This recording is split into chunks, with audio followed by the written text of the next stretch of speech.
देवियों एवं सज्जनों, आप सभी सदगुरु कबीर साहब का अमृतवाणी सुन रहे हैं। 38वां प्रकरण निंदक को अंग। पर निंदा सबसे बुरी है, इसका सर्वथा त्याग करो। सदगुरु कबीर साहब कहते हैं, निंदक एकहु मत मिले, पापी मिले हजार। एक निंदक के शीश पर लाख पाप का भार। अन्य प्रकार के चाहे हजारों पापी मिले, परंतु एक भी परनिंदक से भेंट ना हो, क्योंकि एक परनिंदक के शीश पर लाखों पाप के बोझ रहते हैं। सज्जनों, आज संसार में अपने अंदर की बुराई देखने वाला कम है। बिरले हैं जो अपने अंदर की बुराई का निरीक्षण करते हैं और अपने अंदर की बुराइयों को निकालने का प्रयास करते हैं। संसार में दूसरे की निंदा, दूसरे की परदोष को कहने वाले अनेक हैं। हर जगह आपको दूसरे की निंदा करने वाले मिलेंगे। यहां पर सदगुरु कहते हैं कि हजारों पापी मिल जाए कोई बात नहीं, चलेगा, क्योंकि पापी से मुझे कोई फर्क नहीं पड़ता है, मेरी कोई हानि होने वाली नहीं है। लेकिन दूसरे की निंदा करने वाले अगर मिल जाते हैं तो वो तो मेरे सामने, मेरे सम्मुख दूसरे की निंदा ही करते रहेंगे, क्योंकि ऐसे निंदक के सिर पर लाखों पाप का बोझ होता है। वो दूसरे की निंदा को, दूसरे के पाप को अपने सर पर लाद कर चलता है। वह स्वयं दुखी रहता है और दूसरों को दुखी करता है। उनका स्वयं का मन मैला है, लेकिन जिससे जिससे मिलेगा और जिससे जिससे दूसरे की निंदा करेगा उसका भी मन खराब होगा। इसलिए सदगुरु कबीर साहब कहते हैं कि संसार में पापी मिल जाए, परंतु दूसरे की निंदा करने वाला मत मिले। निंदक से कुत्ता भला, हटकर माढ़े रारू। कुत्ते से क्रोधी बुरा, गुरु दिलावे गारू। निंदक से कुत्ता अच्छा है जो दूर हटकर भूखता है। निंदक तो सामने आकर सम्मुख बैठकर निंदा करता है, इसीलिए मन मलिन हो जाता है। लेकिन कुत्ता दूर से ही देखकर भौंकता है, इससे मुझे कोई खतरा नहीं। तो निंदक से कुत्ता अच्छा है जो दूर हटकर भौंकता है।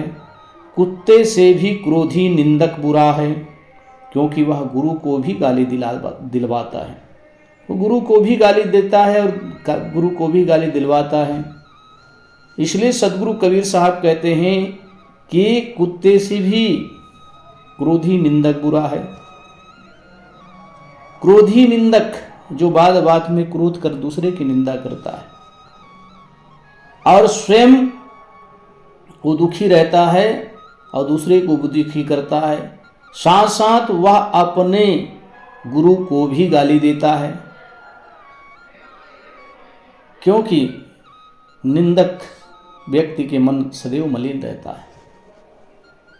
निंदक तो है नाक बिन सोहे नकटो माही। साधु जन गुरु भक्त जो तिन में सोहे नाही। पराय की निंदा करने वाला नाक के बिना है। जो निंदा करने वाले हैं, दूसरे की बुराई को अपने सर पर बोझा रखकर वो दूसरे की केवल बुराई ही करते रहता है। दूसरे की निंदा करने में उसको रस मिलता है।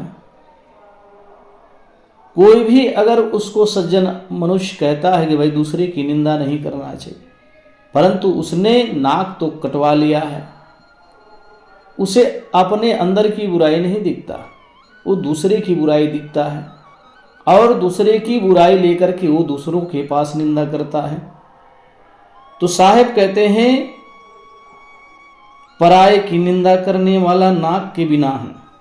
अतः वह नकट्टों में ही शोभा पाता है, संत भक्त के बीच वह नहीं शोभता। संतों और सज्जनों के बीच में निंदक आदमी शोभा नहीं पाता है। जिस प्रकार से हंसों के झुंड में बगुला शोभायमान नहीं होता, उसी प्रकार से सज्जन भक्त के बीच में दूसरे की निंदा करने वाले, दूसरे की बुराई करने वाला शोभायमान नहीं होता। निंदक तो है नाक बिन निस दिन विष्ठा खाए, गुण छाड़े अवगुण गहे तिसका यही शुभाय। निंदक नाक रहित हैं, क्योंकि अपना नाक कटवा कर ही वो दूसरे की निंदा करता है। इसलिए सदगुरु कहते हैं निंदक तो है नाक बिन निस्दिन विष्ठा खाए, वह रात दिन पराये के दोष रूपी कीचड़ को खाता है, मल को खाता है। संसार में इसीलिए निंदा करने वालों की कभी भलाई नहीं होती है। और सदगुरु कबीर साहब कहते हैं निंदक तो सबसे बड़े पापी।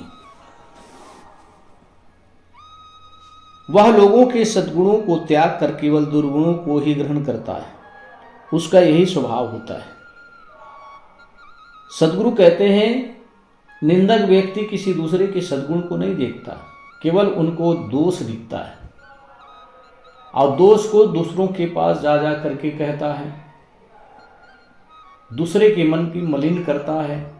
इसलिए सदगुरु कबीर साहब कहते हैं कि उसका यही स्वभाव होता है, दुर्जनों का यही स्वभाव होता है, दुष्टों का यही स्वभाव होता है। इसीलिए निंदक दुष्टों में, दुर्जनों में गिनती आता है, वह सज्जनों और भक्तों में गिनती नहीं आता। इसीलिए सावधान करते हैं सदगुरु कबीर साहब कि निंदक से हमेशा सावधान रहो। सबके पास खड़े हो जाना, पर दूसरे की निंदा करने वाले के पास खड़ा नहीं होना। अगर निंदक मित्र भी हैं तो उसे त्याग कर देना चाहिए। पुनः सदगुरु कबीर साहब कहते हैं निंदक नियरे राखिए आंगन कुटी छवाए, बिन पानी साबुन बिना निर्मल करे शुभाए।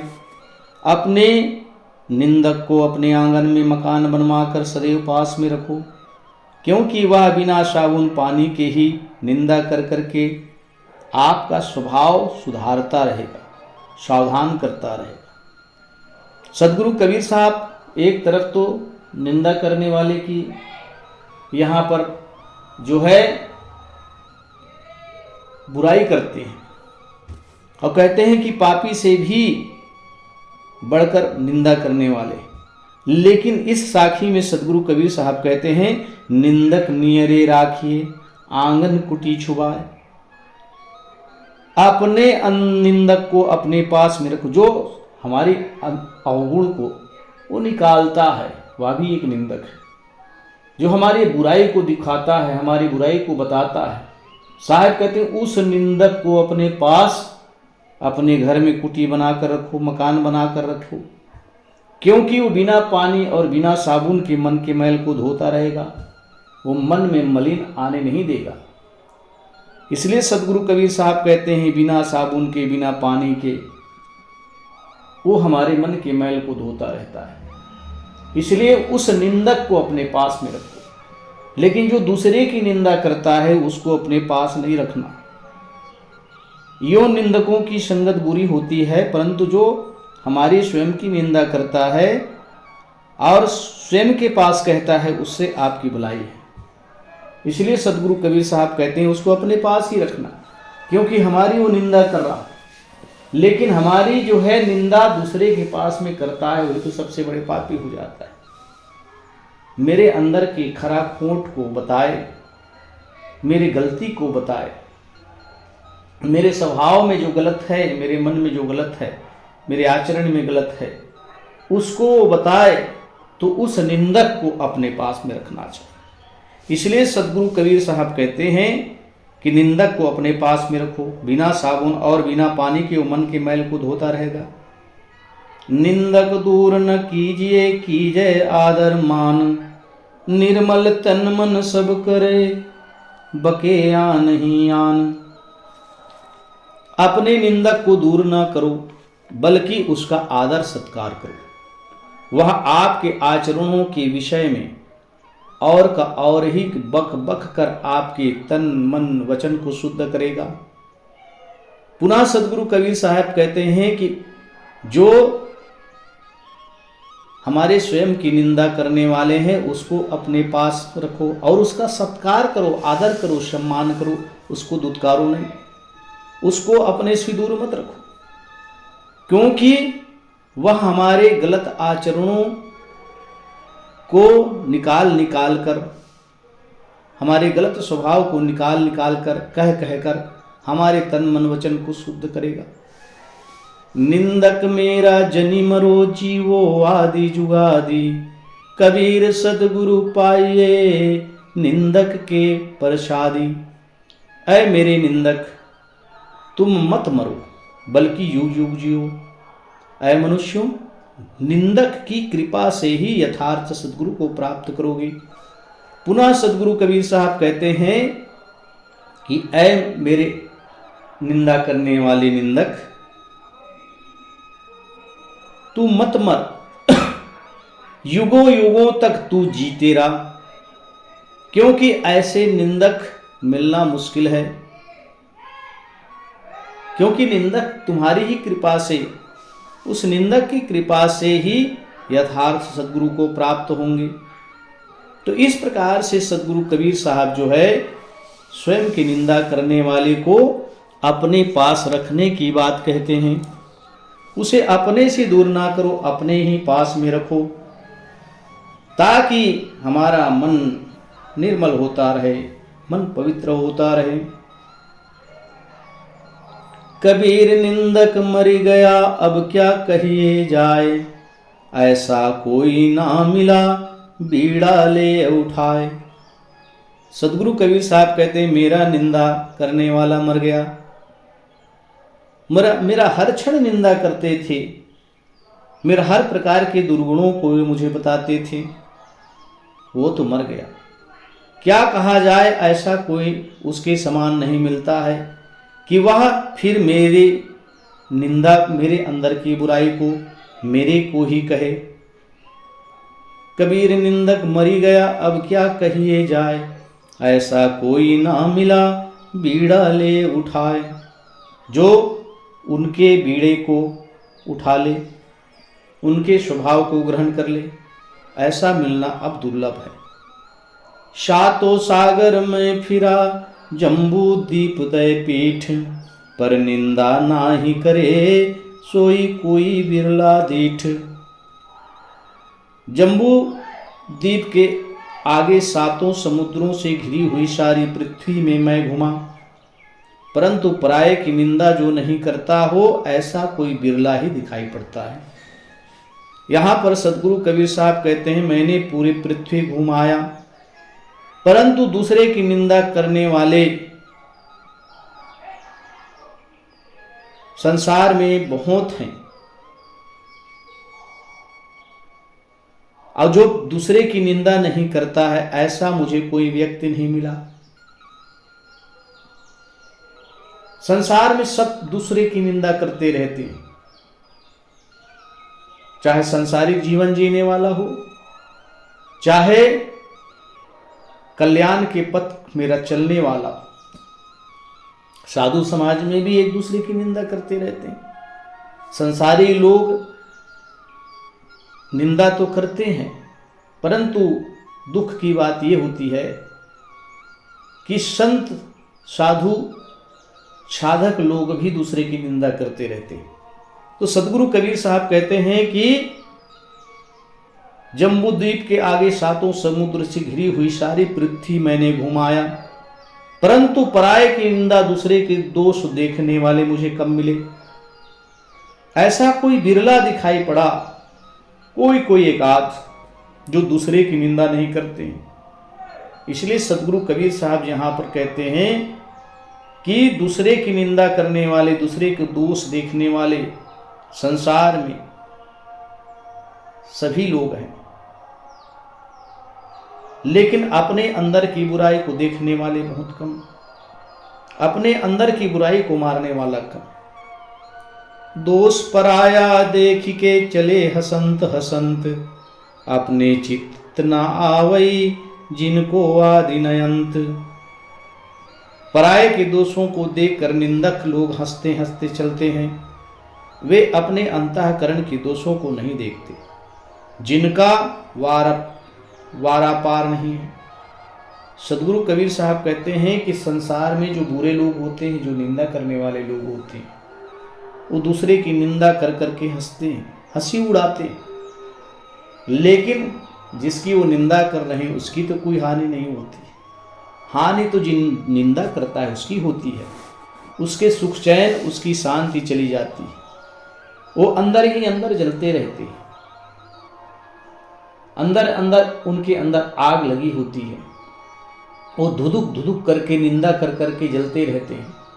इसलिए सदगुरु कबीर साहब कहते हैं कि पराये को दोषों को देखकर निंदक लोग हंसते हंसते हैं, बाहर से तो हंसते हैं परंतु भीतर से जलते हैं। वे अपने अंतःकरण के दोषों को नहीं देखते, जिनका वारा पार नहीं है। इतनी उनके अंदर मलिन होता है, इतनी दुष्टता होती है, तो साहब कहते हैं वो उसे अपने अंदर के दोष दिखाई नहीं देते, इसीलिए 84 के चक्र में पड़े रहते हैं। कभी जीवन भर उनको शांति नहीं मिलती, कभी उनको आनंद नहीं मिलता, क्योंकि जो बुराई करने वाले हैं कब सुख पा सकते हैं, ना दिन में चैन से रहते हैं और ना रात को चैन से सो सकते हैं। ऐसे दुष्टजन के दोषों का कोई वार पार नहीं। इसलिए सदगुरु कबीर साहब हम सबको संदेश देते हैं कि संसार में सब मिल जाएं, पापी मिल जाए, रोगी मिल जाए, हठी मिल जाए, मूर्ख भी मिल जाए, लेकिन दूसरे की निंदा करने वाले कभी ना मिले, क्योंकि उनके ऊपर लाख पापियों का भार होता है, लाखों पाप को अपने सिर पर ढोते हैं दूसरे की निंदा करके। इसलिए सज्जनों, दूसरे की निंदा करना बुरी बात है। स्वयं के अंदर की बुराई को देखो और उसे हटाने का प्रयास करो। दूसरे क्या करते हैं उसको छोड़िए, स्वयं क्या करते हैं उसको देखिए। अगर वास्तविक में परम शांति को प्राप्त होना है, जीवन को निर्मल रखना है, जीवन को कृतार्थ करना है, तो दूसरे की निंदा करना, दूसरे की निंदा सुनना, दूसरे की निंदा, दूसरे की परदोष देखना छोड़ दे, तभी मनुष्य सुख चैन से रह सकता है। नहीं तो संसार में यही पाओगे, जिसके पास जिससे संगत करोगे वही दूसरे की बुराई करता रहेगा, इससे मन मलिन होता रहेगा। तो इस प्रकार से सदगुरु कबीर साहब जो है निंदक से सावधान करते हैं।